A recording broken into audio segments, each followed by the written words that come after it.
For the most of this year, I have been addicted to a game that had actually came out last year called Deadlock. Some of you may know it and some of you may not, but basically it's a mobile hero shooter fusion with freedom of movement and a steep learning curve.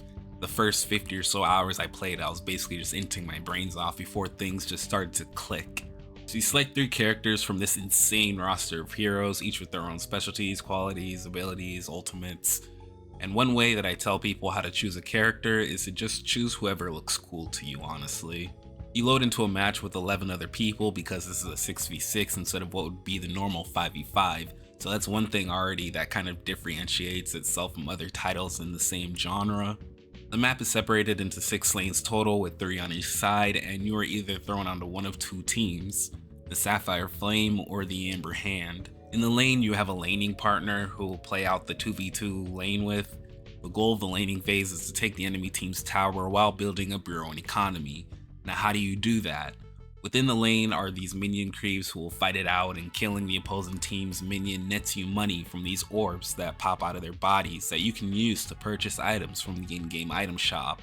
The items are split into 3 categories: gun, spear, and vitality, and 4 tiers, with tier 4 being the strongest and most expensive items.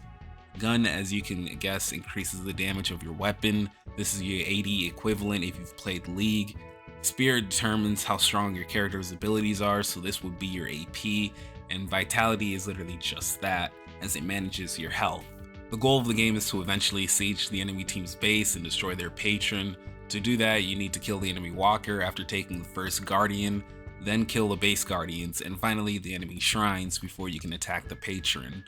Each match can run you anywhere between, I'll say, 25 and 40 minutes.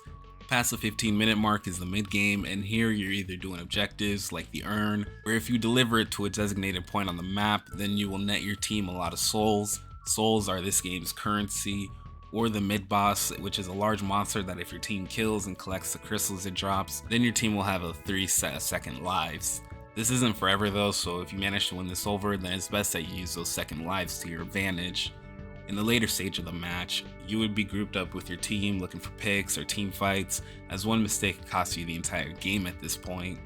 It becomes like a tug of war between the two teams before one side eventually gets sieged in base and the game is over. This is not just MOBA, it's a survival game, it's a building game. You might as well call it an RPG at this point. Like, I'm not even good at this game as I'm only Phantom or like the Reaper rank, but I can't put this game down. Even when I lose, it's whatever. I'm not trash talking the devs or using gamer words at people in voice chat. Like, this game is super fun with a steep learning curve, but once you start making sense of things, it just makes you want to be better. If you are interested in playing this game, you can join their Discord to receive an invite since this is a closed alpha, or if someone already plays, they can invite you. I just wanted to make this video because this game has a grip over me like no other title has this like recently.